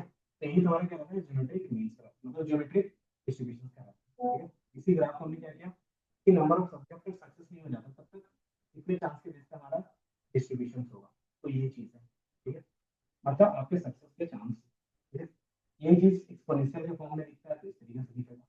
अब इसमें रहता है क्वेश्चन, ठीक है? तो यहाँ पे क्या था? एन नंबर ऑफ एक्सपेरिमेंट कर रहे थे और उसका बाइनरी आउटकम ही था। अब यहाँ पे क्या होगा? एन नंबर ऑफ एक्सपेरिमेंट करोगे बाइनरी आउटकम होगा, लेकिन यहाँ पे टाइम लिमिट होगा, ठीक है? कि आपको 10 एक्सपेरिमेंट कर रहे हैं, तो जो 10 एक्सपेरिमेंट कर रहे थे वो 1 घंटे के अंदर, है ना, तो ये क्या होगा, टाइम इंटरवल की बेस पे। इसका सबसे ज्यादा एग्जाम्पल अगर आप देखोगे तो रियल में दिखेगा, जैसे कि सबसे ज्यादा मेट्रो किस टाइम आता है ना, कि एक फिक्स टाइम के इंटरवल में कितना मेट्रो चलाना चाहिए। इससे क्या है, अगर फ्रीक्वेंसी ज्यादा है मतलब लोगों का ज्यादा भीड़ है, ऑटोमेटिकली क्या होता है, मेट्रो का टाइम डिक्रीज होता है।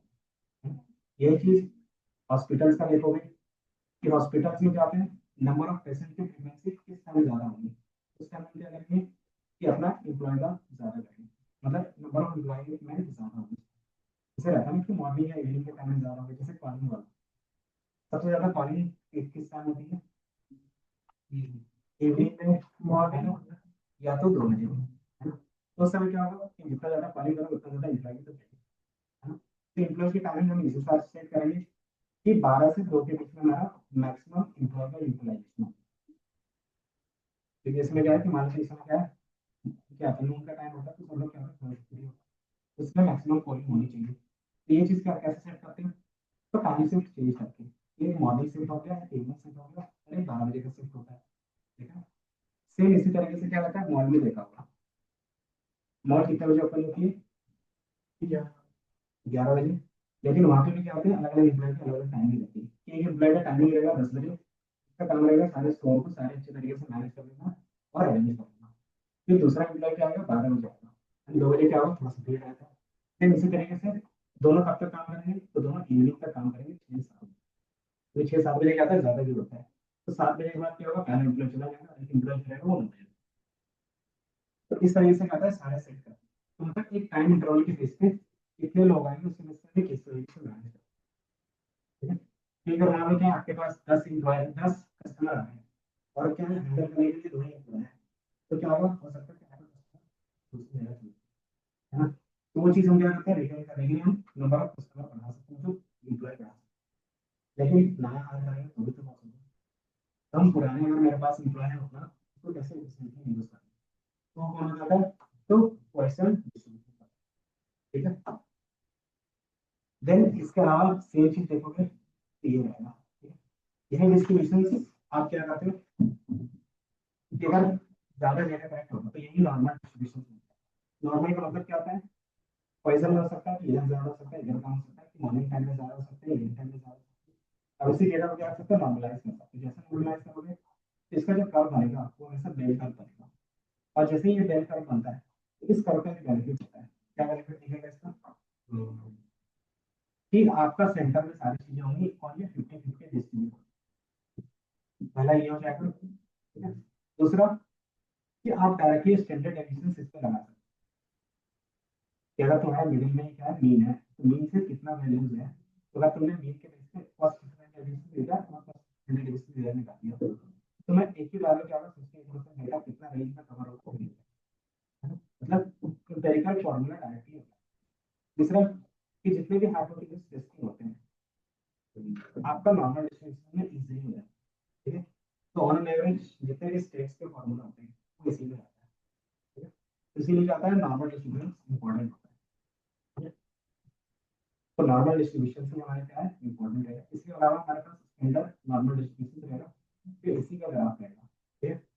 तो नॉर्मल डिस्ट्रीब्यूशन में क्या रहता है, इसका मीन कुछ भी हो सकता है और स्टैंडर्ड डिविएशन भी कुछ भी हो सकता है ना, कोई भी नंबर हो सकता है। लेकिन स्टैंडर्ड नॉर्मल डिस्ट्रीब्यूशन में क्या होगा, मीन 0 होगा और स्टैंडर्ड डेविएशन 1 होगा, ठीक है। तो जब एक स्टैंडर्ड फॉर्मेट में यूज लेते हैं तो वो कंपैरिजन के लिए इजी होता है, वो भी देख लेंगे, ठीक है। तो ये क्या होगा, स्टैंडर्ड नॉर्मल, ठीक है, यही डिफरेंस है। बाकी लॉग नॉर्मल कि आपको लेफ्ट स्क्यू दिखेगा, राइट स्क्यू दिखेगा, उसके बेस पे, ठीक है। फिर स्टूडेंट डिस्ट्रीब्यूशन, कहीं कहीं क्या होगा, पॉपुलेशन का स्टैंडर्ड एनालिसिस नहीं मिलेगा, बेंगलोर में पॉपुलेशन का स्टैंडर्ड नहीं मिलेगा, तो हम उसको कैसे निकालेंगे, तो सेम चीज को स्टूडेंट डिस्ट्रीब्यूशन से निकालेंगे। देखोगे दोनों के ग्राफ सेम है, डिफरेंस रहेगा सिर्फ पॉपुलेशन, ठीक है। अब थोड़ा सा प्रोसेस करो, उसके बाद 5 मिनट क्या हो गया, नींद आ रही है, हाँ, बहुत ज्यादा, तो इसका मतलब समझ जाओ।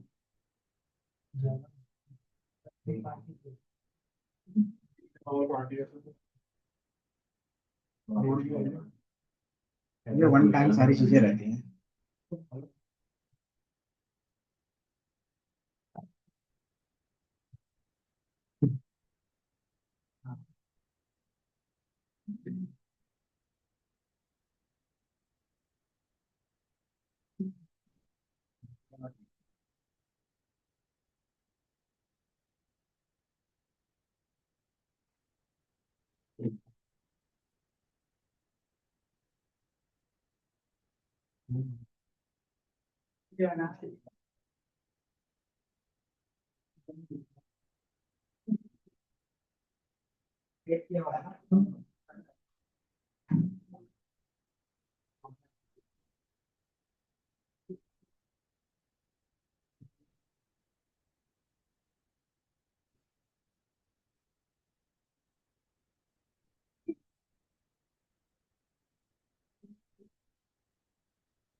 इसकी आईडी बताओ। इसकी बंद हो गई क्यों?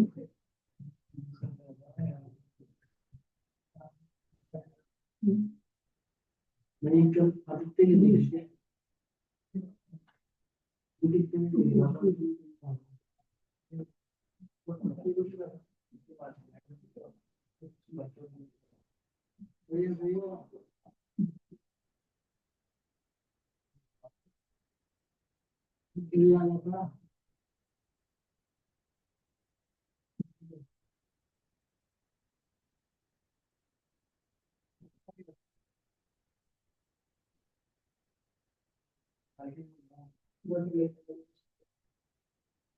अच्छा हम तो भाई मुझे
पावर दिए गए एक असाइनमेंट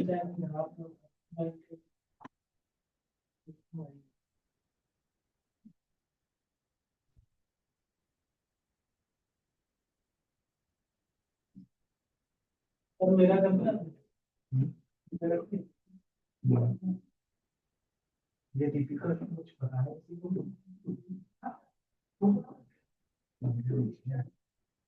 एक दिन आपको पूछा भी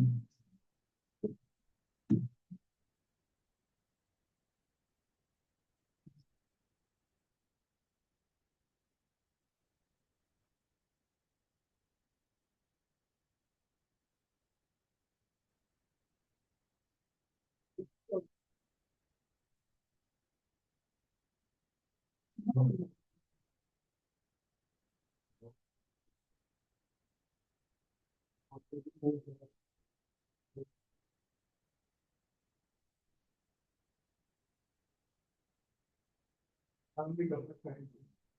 बोलते हैं ये भूल गया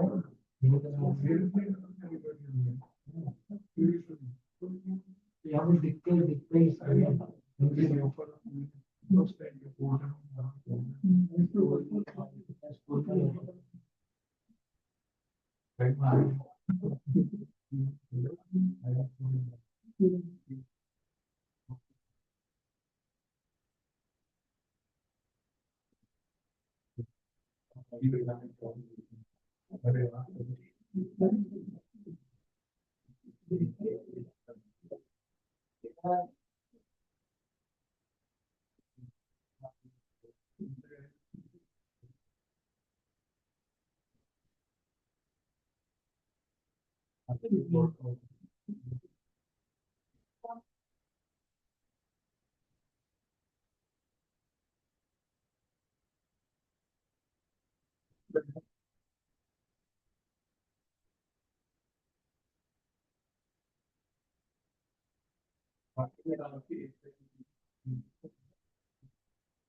व्हाट्सएप पे।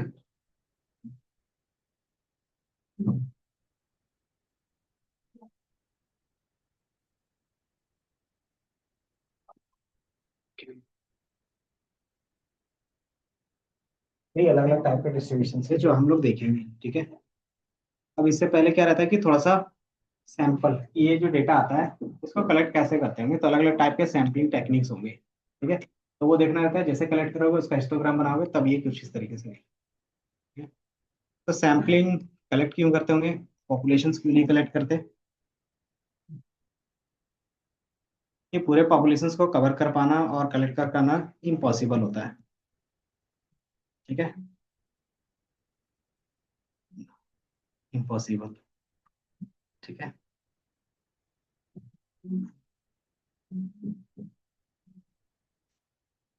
इसमें अलग अलग टाइप के सैंपल टेक्निक्स होंगे।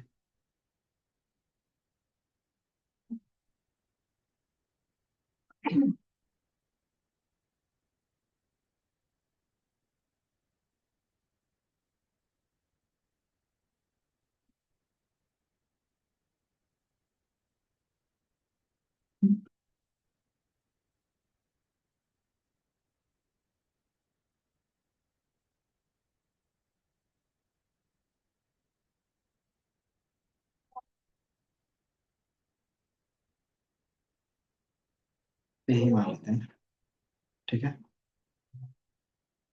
कि जो भी चीजें हम एनालाइज करेंगे तो हमारे पास डेटा होना चाहिए, ठीक है।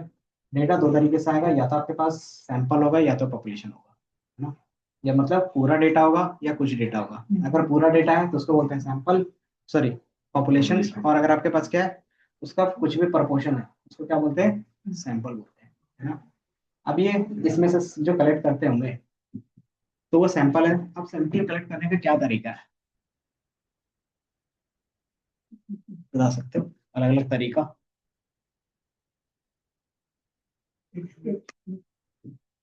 जैसे मान लो मुझे क्या करना है कि कोई भी चीज सेल करना है, नया प्रोडक्ट आया है उसको सेल करना है, तो उसका हम कैसे रिव्यू कलेक्ट करते हैं नया प्रोडक्ट का, तो उस तरीके से कलेक्ट करते हैं फ्री में, है ना। तो वो क्या हो गया कि आपके पास सैंपल आया था, मतलब आप जैसे उसको फ्री में देते हो तो आप उससे कुछ डेटा फीडबैक में के लिए भरने के बोलते हैं कि ये फॉर्म फिल कर दो, एंड देन इसके बाद क्या होगा कि आपको कैसा लगा प्रोडक्ट उसका भी एक फीडबैक दे दो, है ना। तो क्या हो गया, एक सिंपल टेक्निक हो गया, है ना। तो जब भी हम डेटा कलेक्ट करेंगे तो हमारे पास सैंपल कलेक्ट करने का दो तरीका रहेगा। रियल वर्ल्ड में भी देखा होगा हर एक चीज का, जैसे सिंपल यहाँ पे अगर एग्जांपल इन्होंने लिखा है, ठीक है, ये भी छोड़ो, ये दिख रहा है, ये किस चीज का एग्जांपल है?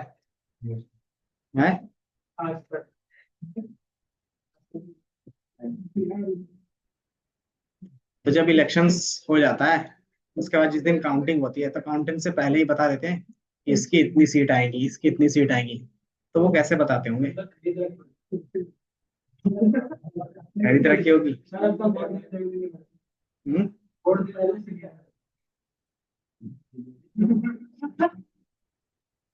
वो चीज अलग है, ठीक है? अगर तुम देखोगे तो किस तरीके से होता है, तो वो क्या करते हैं जो न्यूज वाले होते हैं कि वो हर एक सिटी में क्या रहते हैं, एक पर्टिकुलर स्पेस जगह पे जाते हैं, है ना, और वहां से क्या करते हैं, वहां के लोगों से पूछते हैं कि आपने किसको वोट दिया है, कौन आपके यहाँ से जीतेगा। अब वहां से क्या हो गया कि पूरे इंडिया में तो कभी भी कलेक्ट नहीं कर पाएंगे, तो कुछ स्पेसिफिक सिटी या स्टेट में जाते हैं और उसके बेस पे क्या होता है वहां से पूछ लेते हैं, और वहां के बेस पे क्या होता है कि आपको बताता है कि ये पार्टी जीतेगी, बी पार्टी जीतेगी, सी जीतेगी। तो उसके बेस पे क्या होता है कि जो आपको डेटा मिलता है उसी के बेस पे क्या करते हो, एक कंक्लूजन निकालते हो कि मैंने 10 जगह से पूछा तो उसमें से 6 जगह ने बोला कि पार्टी ए जीतेगा, है ना।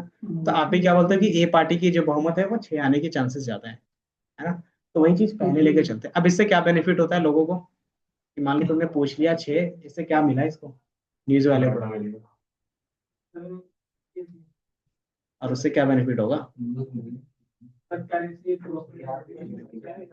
और उस न्यूज से क्या इम्पैक्ट होता है। तो तुम्हारा पूरा का पूरा बिजनेस डिपेंड होता है कि अगर तुम्हें पता चल जाए कि इसके बेस पे ये सारी चीजें होंगी तो उसके बेस पे क्या होता है, स्टॉक मार्केट में ऊपर नीचे होता है कि ये पार्टी किस बिजनेस को ज्यादा सपोर्ट करती है। अगर इसको सपोर्ट करेगी उसका स्टॉक मार्केट ऊपर चला जाता है, ठीक है। देन इस पार्टी को वो सपोर्ट नहीं करेगी आने टाइम में तो उसका स्टॉक मार्केट धीरे धीरे गिरने लगता है, मतलब बहुत लोग बेच के निकलने लगते हैं। दूसरा, मार्केट में हाइप बनता है ना, कि अच्छा यही पार्टी आने वाली तो मेरे वोट देने का क्या फायदा, नहीं देते हैं। दूसरा, कि यही आएगा तो देखते हैं। दूसरा, हाइप बना से कहते कि यही पार्टी बन रही थी, देखते हैं एक बार मैं भी वोट दे के देखता हूँ इसी को, बन जाए शायद। तो ये क्या होता है, परसेप्शंस बनाया जाता है, ठीक है। तो परसेप्शंस हमारा क्या होता है, इसी से बनता है। तो इससे पार्टी को भी फायदा होता है और पूरा का पूरा मार्केट डिपेंड रहता है, ठीक है। अगर देखोगे जब भी इलेक्शंस होता है, इलेक्शंस के बाद जब भी जिस दिन काउंट होता है उस दिन मार्केट या तो ऊपर रहेगा या तो डाउन रहेगा, या तो कुछ बिजनेस को बहुत ज्यादा प्रॉफिट होगा या बहुत ज्यादा लॉस होगा, ठीक है। तो ये चीज रहता है ना। इनडायरेक्टली ये पूरा पूरा बिजनेस पे रहता है ना। तो ये चीज क्या हो गया कि आपने जो पहले कलेक्ट किया उस पे ज्यादा है, अगर ऑटोमेटिकली वो सिनेरियो चेंज हो जाता तो फिर क्या होगा कि मान लो आपने बोला कि ये पार्टी जीतेगी, ऑटोमेटिकली क्या होता है दूसरी पार्टी जीत गई तो फिर हम्म, तो मार्केट फिर भी चेंज होगा, है ना। दूसरा, कि ये क्या होगा कि इस न्यूज वाले पे फिर क्या रहेगा, ज्यादा लोग भरोसा भी नहीं करेंगे फिर दोबारा। दूसरा, कि जो जो पार्टी इसको पैसा दी होगी वो भी क्या होगी, फंडिंग बंद कर देगी, है ना। एक चीज फिर क्या होगा, इसके लिए दिक्कत हो जाएगी। तो मतलब कि आपने जो डेटा कलेक्ट किया उसका चांसेस जो सक्सेस का है वो ज्यादा होना चाहिए बस, है ना। तो वो डिपेंड किस पे करेगा, डेटा की क्वालिटी पे, कि आपने कितने अच्छे तरीके से डेटा कलेक्ट किया है, ठीक है। ऐसे रैंडम जाके किसी से भी पूछना नहीं रहता, ठीक है। तो वही चीज रहता है। तो सबसे पहले कुछ स्टेप्स होते हैं सैंपल कलेक्ट करने से पहले। पहला, कि आपका टारगेट पॉपुलेशन क्या है वो आपको बताना चाहिए। ऐसे नहीं रैंडमली किसी से भी कुछ भी क्या करेंगे, फीडबैक ले लेंगे। मान लो आईफोन में बेच रहा हूँ और गांव में जाके फीडबैक लूंगा, क्या होगा? तो फिर देन सिलेक्ट सैम्पलिंग फ्रेम, कि अपने हिसाब से पूरा हमने क्या किया, अपना ऑडियंस अपना प्रॉब्लम डिसाइड किया, उसके बेस पे हमें कहाँ से डेटा मिल सकता है वो हम सेलेक्ट करते हैं। उसके बाद मेथड आएगा कि उस सैंपल को कलेक्ट करने के लिए क्या मेथड हो सकते हैं, है ना। तो वो चीज रहेगा। फिर क्या करते हैं कि कितना डेटा हमें कलेक्ट करना है, ये भी तो डिफाइन होना चाहिए ना, कि 1000 करने हैं, 10,000 करने हैं, 20,000 करने हैं, 1 लाख डेटा कलेक्ट करना है, तो वो भी आपका डिफाइन होना चाहिए जिसके बेस पे आप आंसर दे सकते हैं। ठीक है, फिर क्या होता है, कलेक्शन रिक्वायर्ड, फिर आप मार्केट में उतारते हो और डेटा कलेक्ट करते हो। ठीक है, तो ये क्या था, डेटा कलेक्ट करने से पहले इसमें से आपका बिजनेस प्रॉब्लम, जो आपका बिजनेस होगा उससे मिल जाएगा। देन कितना आपका फ्रेम होगा, वो भी आप बिजनेस से निकाल सकते हो। अब सिंपल मेथड क्या होगा, अलग अलग बिजनेस के लिए अलग अलग होगा। ठीक है, तो ये चीज हमें देखना है कौन सा। ठीक है, अंदर उसके बाद क्या करते हो, आप सैंपल कलेक्ट करना स्टार्ट करते हैं। सैंपल कलेक्ट करने का काम आपका नहीं रहेगा, वो कंपनी का रहता है। ठीक है, अब कंपनी किसी से भी करवा सकती है, जो हम करते हैं वो वेब स्क्रैपिंग के थ्रू होता है। ठीक है, जब भी आप सैंपल कलेक्ट करोगे तो उसके डिफरेंट डिफरेंट मेथड्स होते हैं। तो हर एक चीज का क्या होता है, दो तरीका होता है। पहला, जैसे घूमने जाना है तो क्या डिसाइड करते हो, तो पहला रहता है एक अच्छे से सोच समझ के फिर डिसाइड करते हो, और एक क्या होता है, रैंडम निकल जाते हैं बिना सोचे। तो यही चीज है, बिना सोचे निकलते हैं उसको बोलते हैं नॉन प्रोबेबिलिटी। ठीक है, और सोच समझ के निकल रहे हो तो उसको बोलते हैं प्रोबेबिलिटी। मतलब इसमें जो डेटा कलेक्ट कर रहे हो उसमें कुछ ना कुछ क्या चांसेस है, हर एक डेटा को क्या हो रहा है, इक्वल चांस मिल रहा होगा। इसमें क्या होगा, किसी को इक्वल मिलेगा, किसी को नहीं मिलेगा। ठीक है, जैसे तुम्हारे पास प्रोबेबिलिटी सैम्पलिंग में होगा तो स्टेट्स में किसको ज्यादा आप बोलोगे, कौन से सैम्पलिंग मेथड ज्यादा यूज करेंगे। तो सिंपल सी बात है, जिसके चांसेस क्या होंगे, सबको इक्वल चांस मिलेगा, उसके बेस पे जो रिजल्ट आएगा उसकी एक्यूरेसी ज्यादा होगी एज कम्पेयर टू जो हम अपने मन से करते हैं।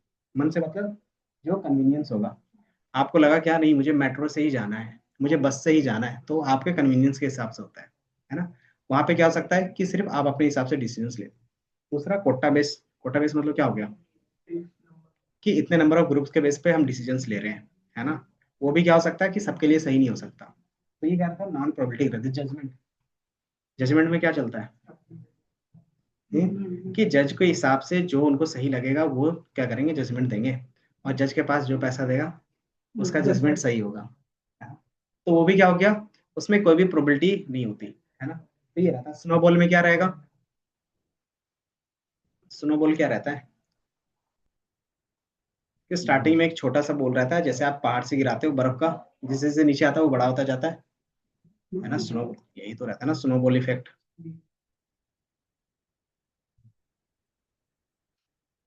नहीं खेला है क्या,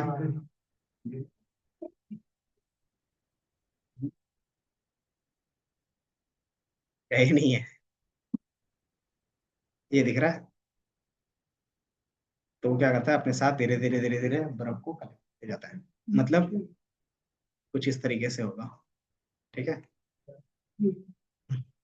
हाँ ऊपर से। इसका सिंपल मतलब हो गया कि आपके पास क्या है, स्टार्टिंग में कोई भी डेटा नहीं, एक या दो डेटा है जिसके बेस पे क्या कर सकते हो, आगे का इन्फॉर्मेशन निकाल सकते हो, जिसको बोलते थे कनेक्शंस के बेस पे, है ना। कि आपको एक डेटा निकालना है, मतलब एक एक का इन्फॉर्मेशन निकालना है, तो कैसे निकालते हैं, कनेक्शन बेस, कि मुझे इसके बारे में पता है, ये बता सकता है, तो उससे पूछेंगे तो वो क्या करेगा, चार लोगों से पूछेगा, फिर वो बताएगा, वो चार लोगों से, देन ऑटोमेटिकली। हाँ, तो वो चीज क्या हो गया कि मान लो मुझे डेटा कलेक्ट करना है किसका, कि जो क्या कहते हैं इलीगल एक्टिविटीज करते हैं, तो किसको पता होगा, सबको तो पता नहीं होगा। तो मुझे पता है कि इस बंदे को पता होगा, तो इससे मैं पूछूंगा, तो वो क्या करेगा, चार जो इलीगल एक्टिविटीज करते हैं उनसे जाके पूछेगा। इलीगल एक्टिविटी मतलब,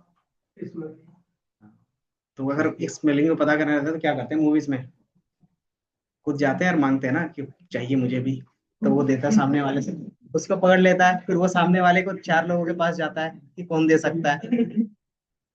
वो सारी चीजें क्या करते हैं, एक चेन रिएक्शन पे चलता है। मतलब आप जो डेटा कलेक्ट कर रहे हो एक चेन के बेस पे कलेक्ट करते हो, है ना। तो ये सारी चीजें रहती है। इसका ज्यादातर यूज होता है मेडिकल फील्ड में। क्यों होता होगा मेडिकल फील्ड में, ड्रग्स के लिए, कि ड्रग्स सबके पास। इसमें रहता है इलनेस के बारे में, कि कोई भी नया बीमारी आता है ना, तो रेयर रहता है। रेयर रहता है मतलब जल्दी आपको वो पेशेंट मिलेंगे नहीं। तो पेशेंट कैसे मिलेंगे, तो आपको जहाँ पे ये फर्स्ट टाइम बीमारी क्या होती है नोन होता है, वहां पे जाते हैं, वहां के बेस पे मिलता है। अब वो देखते हैं कि उसके बेस पे कौन कौन कॉन्टेक्ट में है। देन उससे क्या होता है, पूछताछ होती है, उसके बेस पे फिर क्या होता है, उनमें से फिर किसी एक को रहता है, फिर उसके बेस पे क्या होता है कि वहाँ के लोगों को पूरा पूछा जाता है। इसी के बेस पे क्या होता है, धीरे धीरे पूरा डेटा कलेक्ट होता है। जैसे कोविड का एग्जाम्पल ले लो, कोविड फर्स्ट टाइम कहाँ पे हुआ था, ओरिजिन तो चाइना में सबसे पहले सबका चेक हुआ हुआ, है ना। अब चाइना से वहां से जहां जहां तक लोग ट्रेवल किए होंगे उसके बेस पे ट्रैक किया होगा, जहां जहाँ गए वहां पे चेक हुआ। जैसे अगर आपके घर में निकल गया कोई, तो पूरे सबको क्या करते थे, चेक करते थे फिर, और क्वारंटाइन। एंड देन अगर आपके घर में निकल गया तो अगल बगल वाले को भी चेक करते थे, याद है ना। तो ये चीज क्या होगा, स्नोबॉल इफेक्ट हो गया, ठीक है। कि मतलब आपको लगता है कि यहाँ पे मेरा डेटा है, अगर एक डेटा भी मिल जाता है उसी के बेस पे क्या होता है कि आपको और भी डेटा मिल जाएंगे, ठीक है। तो ये क्या होता है, रेयर बीमारी होती है तो उसके बेस पे सारी चीजें मिलती हैं, ठीक है। अब रेयर बीमारी में ये लोग ढूंढते क्यों हैं इलनेस के बारे में, क्योंकि जो पहले उसका क्या करेगा, जो पहले मेडिसिन बनाएगा उसका वही पैसा कमा पाएगा, है ना। तो रेयर बीमारी में यही रहता है कि जो पहले बना पाया उसका दवाई तो कौन बनाएगा, तो जो पहले उसको डायग्नोसिस कर पाएगा। डायग्नोसिस कैसे पहले करोगे, तो पहले तुम्हारे उसके बारे में अच्छे से जानना पड़ेगा। तो कैसे जानोगे, तो जो जो बीमार है उसको कलेक्ट करके, है ना। तो वही सैंपल होता है, तो उसको बोलते हैं स्नोबॉल, ठीक है। ये भी क्या रहता है, नॉन प्रोबेबिलिटी रहता है, बट इसका भी यूज रहता है, ठीक है।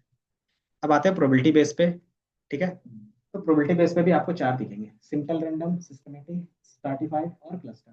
सबका मीनिंग पता है। रैंडम का मतलब क्या होता है, किसी को भी चूज कर लेंगे, है ना। अगर किसी को भी रैंडम चूज कर रहे हैं, जैसे मान लो इसमें से हम किसी को भी एक रैंडम चूज कर रहे हैं मॉनिटर के लिए, तो सबको कितना चांस मिल रहा है, सबको इक्वल चांस मिल रहा है, मतलब कोई भी भेदभाव नहीं है ना। तो वही चीज होता है सिंपल रैंडम, ठीक है। तो हमारा क्या होगा, इसमें प्रोबेबिलिटी के बेस पे सारा चलेगा, मतलब चांसेस के बेस पे, ठीक है। अब मान लो सबको इक्वल चांस दे रहे हैं, है ना। अब इसमें क्या होगा कि हाइट के बेस पे ही मान लेते हैं, या फिर क्या आता है वेट के बेस पे ही मान लेते हैं। क्योंकि क्या होता है कि गर्ल्स का और बॉयज का हाइट और वेट डिफरेंट होता है, एवरेज, है ना। अगर सिर्फ बॉयज का एवरेज निकालोगे तो वो अलग आएगा, अगर सिर्फ गर्ल्स का निकालोगे तो वो अलग आएगा, अगर दोनों को कंबाइन निकालोगे तो वो अलग आता है ना। अगर मान लो मुझे क्या करना है, यहाँ से बॉयज का हाइट निकालना है, तो अगर मैं रैंडम सेलेक्ट करूंगा तीन लोगों का, तो क्या होगा, सही आ सकता है या गलत आ सकता है, कितने चांसेस होंगे कि जब मैं सैंपल कलेक्ट करूंगा तो उसमें क्या होगा कि हो सकता है जो तीन कलेक्ट किया तीनों के तीनों बॉयज आ जाए, तो वहाँ पे रिजल्ट सही आएगा। हो सकता है तीनों में तीनों क्या मिक्स आ जाए, और हो सकता है तीनों में से तीनों गर्ल्स आ सकता है ना। तो दो चांसेस में क्या होगा गलत होने का, और एक चांसेस क्या रहेगा सही होने का, है ना। तो उसमें तुम कैसे करोगे कि मुझे बॉयज का ही चाहिए, तो उसके बेस पे क्या करोगे, तो सिर्फ सबसे पहले आप डिफाइन करोगे उसके कैरेक्टर के बेस पे, ठीक है। कि सिर्फ बॉयज चाहिए तो बॉयज का क्या होगा कि एक अलग ग्रुप बनेगा, एंड उसके बेस पे फिर क्या करोगे, वहां पे रैंडम कलेक्ट करोगे। जैसे मैंने बॉयज का सबका अलग कर दिया, अब उसमें से मैं रैंडम पिक कर सकता हूँ, तो सिर्फ क्या आएगा, बॉयज का ही आएगा, तो वो सैंपल सही होगा। तो वही चीज होता है हमारा स्ट्रैटिफाइड, ठीक है। सिंपल रैंडम में होगा कि आप रैंडमली सेलेक्ट कर रहे हो, है ना। इसमें क्या होगा कि डेटा आपको जल्दी मिल जाएगा, लेकिन डिसएडवांटेज क्या होगा, हो सकता है आप ग्रुप के बेस पे कुछ डिफाइन करना चाहते हो तो वहां पे फेल हो जाएगा। तो आपको सबसे पहले क्या करना पड़ेगा, ग्रुपिंग, उसके कैरेक्टर के बेस पे ग्रुप करोगे, एंड देन क्या करोगे, वहां से उठाओगे, ठीक है। देन उसमें क्या होगा, ग्रुपिंग के बेस पे भी कर रहे हैं। अब प्रॉब्लम क्या आएगा कि मान लो आपके पास क्या है, जो ग्रुप बना लिया वो क्या है, बहुत ज्यादा है, 1.5 करोड़ 2 करोड़, उसमें से 10,000 चाहिए, तो कैसे लोगे, तो उसमें एक सीक्वेंस बना लेंगे। सीक्वेंस का मतलब क्या हो गया कि हर 10 स्टूडेंट में से एक उठा लेंगे, हर 100 स्टूडेंट में एक उठा लेते हैं। इसका ज्यादातर यूज देखोगे जो फैक्ट्रीज में होते हैं, है ना, क्वालिटी चेक। क्वालिटी चेक हर एक का तो नहीं कर सकते, तो फिर क्या करते हैं, एक सिस्टम फॉलो करते हैं कि हर एक 10 बल्ब में से एक उठा लेंगे, उसको चेक करेंगे, अगर ये काम कर रहा है मतलब आगे वाले 10 काम कर रहे होंगे, है ना। फिर क्या करेंगे, 10वां उठाएंगे, फिर अगर वो काम कर रहा है तो क्या आगे वाला सारे काम करेंगे।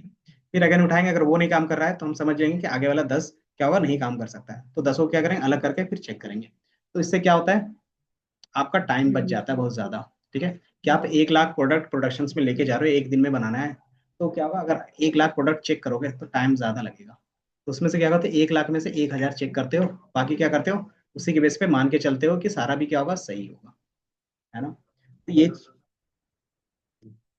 है, हर जगह पे नहीं होगा। मेन रहता है कि आपके पास कितना क्या है, इम्प्लॉय है है ना। तो मान लो आपने सारा चेक किया तो उसमें टाइम कंज्यूमिंग होगा, है ना। तो उसी टाइम को अगर मान लो एक ही दिन में सारा प्रोडक्शन चाहिए, तो और आपको लगता है कि 1 लाख अगर चेक करोगे तो पॉसिबल नहीं है एक दिन में, तो फिर क्या करेंगे उसमें, तो एक सिस्टम फॉलो करेंगे ना। तो वही होता है सिस्टमेटिक, ठीक है, सैम्पलिंग। देन आता है लास्ट क्लस्टर। क्लस्टर का मतलब क्या होगा कि मान लो मैंने क्या करा है कि इस पूरे इंस्टीट्यूट इस क्लास का आईक्यू क्या है बॉयज का, तो वो मैंने निकाल लिया कि तुम्हारे बॉयज में क्या है 5 का उठा लिया। अब पूरे इंस्टीट्यूट में निकालना है तो क्या करूंगा, पूरे इंस्टीट्यूट का निकालना है तो क्या करेंगे, तो हर एक बैच से 5-5 उठा सकते हैं, है ना। लेकिन 5-5 उठाएंगे तो उसमें भी टाइम लगेगा। तब मैं क्या करूंगा कि मान लो मेरे पास 10 बैच है। अब 10 बैच में से मैं क्या करूंगा, सिर्फ 5 बैच को ही उठाऊंगा रेंडमली, और हर एक बैच से 5-5 ही उठाऊंगा। तो मैंने क्या किया कि ग्रुप में से ग्रुप को ही उठाया, है ना। एक पूरा बैच है, उस बैच में से क्या किया, एक 5 का ग्रुप ही उठा लिया। इस तरीके से क्या किया, रेंडमली 10 में से 5 ही ग्रुप उठाए। तो उसी चीज को बोलते हैं क्लस्टर बेस। ठीक है। जैसे स्टेट वाला जो एग्जांपल था वो भी यही था कि आप क्या करते हो, सारे स्टेट में जाते हो, सारे में क्या करते हो कि हर एक स्टेट का, हर एक डिस्ट्रिक्ट या फिर ब्लॉक के बेस पे डेटा नहीं लेते, कि जहाँ पे आपको जो मेन ब्लॉक लगता है उसका डेटा कलेक्ट करते हो, है ना। अब 28 में से कलेक्ट कर लिया। अब 28 में क्या होगा कि सबका तो नहीं कलेक्ट करोगे, तो उसमें से जो मोस्ट पॉपुलर सिटी होगी उसका क्या करोगे, डिस्ट्रिक्ट होगा उसका डेटा कलेक्ट करके एंड देन उसके बेस पे एनालाइज करोगे, है ना। जैसे बोलते हैं ना कि दिल्ली स्मार्ट सिटी है, तो किसके बेस पे बोलेंगे कि इसमें से दिल्ली से मैंने क्या किया, 100 सिटी है मान लेते हो, क्या है, अलग अलग 100 अलग अलग वार्ड है। 100 में से क्या करेंगे, सबका डेटा कलेक्ट करेंगे कि ये सही है या नहीं है। तो उसमें से क्या होगा कि उसमें से 30-40 कलेक्ट करेंगे, और वो रेंडमली कोई भी होगा और उसके बेस पे बताएंगे ये 30-40 जैसा है, वैसा ही क्या होगा, सारे के सारे होंगे, है ना। और यही चीज क्या करते हैं हम रिपोर्ट में दिखाते हैं, है ना। और इस चीज को क्या कर सकते हैं, मैनिपुलेट भी करते हैं। रियल में क्या होता है, यही चीज मैनिपुलेट होता है कि आपको 30-40 के बेस पे क्या होते हैं, पूरे 70 का डिसीजन ले लिया जाता है ना। तो यही चीज क्या होता है कि आप क्या करते हो, वहां पे सैम्पलिंग को क्या करते हो, मैनिपुलेट करते हो। ना ही आपको सरकार फिर गलत बोल सकती है, ना ही कोई और, है ना। तो इसी चीज को बोलते हैं पी हाईजैकिंग आगे जाके, कि आपने वही रिजल्ट दिखाया जो अच्छा था और जो खराब रिजल्ट आया वो नहीं दिखाया। जैसे बोलते हैं ना कि नीट का एग्जाम दिया तो तुम्हारा कितने मार्क्स आए, तो बोलते हैं 700, है ना। तो सब बोलते हैं ये टॉप कर गया, है ना, पढ़ा होगा। लेकिन उससे पहले का भी तो रहता है कि उसने 5 अटेम्प्ट दिए थे, उसमें कोई भी नंबर नहीं आया था, है ना। तो मतलब अपना बेस्ट आप दिखा रहे हो और बाकी जो था वो नहीं दिखा रहे हो, तो उसके बेस में क्या होगा इसके साथ, नहीं जो स्टूडेंट आएंगे कि तुम भी बोलोगे कि मैं भी नीट निकालूंगा, है ना, कि जब ये निकाल सकता है तो मैं भी निकाल सकता हूँ, लेकिन बैकग्राउंड देखा तो 5 बार फेल था, है ना। तो मतलब उतना पेशेंस भी होना चाहिए और उतना नहीं रहता है। वो देखो एक एग्जांपल लेके चल रहे हैं, तो हर एक सेक्टर में, हर एक कोचिंग सेक्टर में इसी तरीके से चलता है कि मैं क्या करूंगा, 99% जो फेल हो रहे हैं उसका रिजल्ट नहीं दिखाऊंगा, जो 1% पास हो रहा उसका रिजल्ट मैं मार्केटिंग के लिए यूज करूंगा।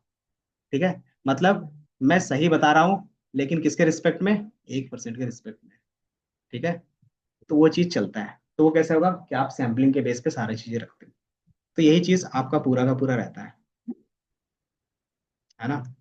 तो जितना अच्छा सैंपल होगा उतना ज्यादा अच्छा रिजल्ट होगा, है ना। और सैंपल हम मैनिपुलेट कर सकते हैं, जो हर जगह पे होता है। ठीक है। तो यही चीज यहाँ पे भी है, probability based, non probability based. ठीक है। अगर सिंपल रैंडम करते हो इसका मतलब क्या हो गया, रैंडमली कोई भी एक डेटा पिक कर रहे हो यहाँ से। ठीक है। इसका एक एक एग्जांपल यहाँ पे भी होगा, दिया है क्या इन्होंने, नहीं लिखा है इन्होंने। चलो यहीं से देख लेते हैं, ये दिख रहा। तो पहला क्या है, सिंपल रैंडम सैम्पलिंग। ये तुम्हारा एक बॉक्स है। अब तुम्हारे पास क्या है, इस तरीके से डेटा है। अब इसमें से तुम क्या कर रहे हो, रेंडमली डेटा सेलेक्ट कर रहे हो। तुमने क्या किया, एक 2 को सेलेक्ट कर लिया, फिर रेंडमली 5 को सेलेक्ट कर लिया, रेंडमली 8 को और 10 को सेलेक्ट कर लिया। तो ये तुम्हारा क्या हो गया, रैंडम सैम्पलिंग। ठीक है। सिस्टमेटिक में क्या होगा कि एक सीक्वेंस फॉलो करोगे। आपने सीक्वेंस क्या फॉलो किया है कि हर एक 2 के बाद पहला क्या किया, 1 के बाद, फिर 2 के बाद, फिर 3 के बाद, इस तरीके से क्या होगा, 4 के बाद, 5 के बाद, इस तरीके से क्या होगा, है ना। या तो दूसरा क्या हो सकता है, ये 2 किया है, 5 किया है, फिर 8 किया है, फिर कौन सा 11। ठीक है। तो ये दिख रहा है 2 2 का, कि हो सकता है कि पहले वाले में क्या किया है, 1 का गैप, फिर 2 का, फिर 2 का, 2 का, इस तरीके से 2 2 का गैप में आप ले रहे हो, है ना। तो इस तरीके से कुछ भी सिस्टम फॉलो हो सकता है, जो ज्यादातर प्रोडक्शन लाइन पे चलते हैं। ठीक है। इसी तरीके से स्टार्टिफाइड बताया था। स्टार्टिफाइड में क्या होगा कि आप अलग अलग कलर्स को पहले उसके कैरेक्टर के बेस पे अलग अलग कर दिया, तो अलग अलग ग्रुप बन गया और उसमें से एक एक सैंपल कलेक्ट कर लिया। तो इसमें से एक कलेक्ट किया तो 10 आ गया, इसमें से कलेक्ट किया तो 2 आया, इसमें से कलेक्ट किया तो 8 आया, इसमें से कलेक्ट किया तो 5 आया। मतलब सबको क्या मिल रहा है, इंपॉर्टेंस मिल रहा है यहाँ पे भी, है ना। तो बेस्ड ऑन द अलग अलग ग्रुप्स आप डेटा कलेक्ट कर लो। ठीक है। इसी तरीके से तुम्हारे पास क्या है, क्लस्टर। क्लस्टर में क्या होगा कि तुमने क्या किया, 2 2 का ग्रुप बना दिया। कितने ग्रुप बना दिए, तो 6 ग्रुप बना दिए। अब इसमें से क्या कर रहे हो, आपको 2 डेटा मतलब 4 डेटा लेना है, तो कोई 2 ग्रुप रेंडमली उठा लेते हैं, ठीक है। तो इसमें से 5 6 आ गए, इसमें से 11 12 आ गए। तो ये क्या हो गया, चारों का एग्जाम्पल हो गया, समझ में आया। तो ये हो गया सैम्पलिंग। अब इसके बेस पे क्या करते हो, डिसीजंस लेते हो, और डिसीजंस में क्या रहता है, प्रोबेबिलिटी, है ना। किसके बेस पे जो डिसीजंस लेंगे वो 100% सही होगा, 90% सही होगा, या फिर 80% सही होगा, है ना। तो वो चीज़ हम डिसीजंस लेते हैं। तो डिसीजंस जो लेते हैं उसमें भी क्या होता है, 2 तरीके का आप डिसीजंस लेते हो। पहला, फिक्स एक नंबर बताते हो, है ना, कि 90% तो आ ही जाएंगे, है ना। दूसरा क्या रहता है, 99.99, है ना। उसके अलावा एक और रहेगा कि 80 से 90 के बीच में आ जाएगा, 70 से 80 के बीच में आ जाएगा, बोलते हो। तो आप क्या बोलते हो, जो प्रोबेबिलिटी बोलते हो 2 तरीके से बोलते हो, या तो सिंपल एक फिक्स वैल्यू बताओगे या तो रेंज बताओगे, है ना। उसी चीज को हम लोग बोलते हैं एस्टिमेशंस, ठीक है। देखोगे तुम्हारा क्या रहेगा, एस्टिमेशंस रहेगा। एस्टिमेट मतलब कि जो तुम प्रोबेबिलिटी बता रहे हो, क्या तुम एक फिक्स नंबर बता रहे हो या फिर एक रेंज बता रहे हो, ठीक है। अगर फिक्स नंबर बताओगे उसको बोलते हैं पॉइंट एस्टिमेशंस, ठीक है। ठीक है, अगर आप क्या कहते हो, एक फिक्स नंबर बताते हो, single numerical value use to estimate the unknown population parameter. Unknown population मतलब जिसके बेस पे कंक्लूजन निकालना चाहते हो, ठीक है, कि हाँ ये मेडिसिन यूज करोगे 90% चांस है कि ये ठीक हो जाएगा, बोलते हैं, है ना। तो जो आप 90% बोल रहे हो वो एक फिक्स नंबर हो गया, है ना। देन वही चीज क्या बन जाएगा, पॉइंट एस्टिमेशन बन जाएगा, ठीक है। अब वही चीज आप क्या करते हो कि हाँ हो सकता है कि 80 टू 85 आपका काम कर सकता है, या फिर 90 टू 80 काम कर सकता है, 80 टू 90% काम कर सकता है। तो उसका क्या करते हैं, रेंज के बेस करते हैं। रेंज मतलब उसका जो एवरेज होगा, एवरेज में से कुछ प्लस कुछ माइनस करते हो, उसके बेस पे जो निकलता है वही तुम्हारा क्या रहता है, इंटरवल रहता है। और ये जो इंटरवल रहता है इसी को बोलते हैं कॉन्फिडेंस इंटरवल, ठीक है। जैसे यहाँ पे क्या है कि आपका ऑन एन एवरेज मान लो 65 था पॉपुलेशन का, लेकिन तुमने सैंपल के बेस पे 60 निकाला, है ना, तो एक नंबर के बेस पे बताया। अब यही चीज मैंने क्या किया, इंटरवल में लगा दिया। इंटरवल कैसे लगाते हो कि जो मेरा एस्टिमेट आया था 60, इसमें से प्लस माइनस कर देंगे, तो 55 भी आ सकता है और 65 भी जा सकता है। तो ये क्या होगा, इसके लिए सही हो सकता है, मतलब 65 तो है एक्चुअल वाला, है ना। तो मिनिमम 55 है और मैक्सिमम 65। तो ये जो रेंज रहता है प्लस माइनस का वो कैसे निकलेगा, तो इसी चीज को बोलते हैं स्टैंडर्ड डेविएशंस या फिर स्टैंडर्ड एरर, ठीक है। कि 5% का क्या है, स्टैंडर्ड एरर है। तो हर एक कंपनी क्या कितना लेके चलती होगी, बड़ी बड़ी कंपनी 0.01, ठीक है, कि मेरा जो प्रोडक्ट है उसमें 0.01% का चांसेस है कि वो खराब है, और 99.9% सही है। तो ये हर एक प्रोडक्ट में दिखेगा तुम्हें, ठीक है। 100% क्यों नहीं बोलता, अगर कुछ हो गया तो फिर केस हो जाएगा, तो तुम्हें क्लेम में देना पड़ेगा, है ना। तो क्लेम में पैसा देना पड़ जाता है। तो जाओ केस करो। तुमने खाया कुछ पतंजलि का आज तक, उसको पैसा, देखो एक रहता है कि मार्केट भी, कि लॉ एंड ऑर्डर भी रहता है ना। ये चीजें हो गई कि एक मार्केट स्टैंडर्ड बनाता है। अब इस स्टैंडर्ड को फॉलो करने का काम किसका रहता है, कंपनीज का। और उसको रेगुलेट करता कौन है, तो गवर्नमेंट। अगर गवर्नमेंट नहीं रेगुलेट करेगी तो उस स्टैंडर्ड का भी कोई फायदा नहीं होता, है ना। जैसे हमारे पास क्या होता है, FSSAI होता है, इसका काम क्या होता है, FSSAI। बाकी आज का टॉपिक इतना ही। और तुम्हें लगता है कि फूड सेफ्टी इंडिया में है, तो फिर लाइसेंस कैसे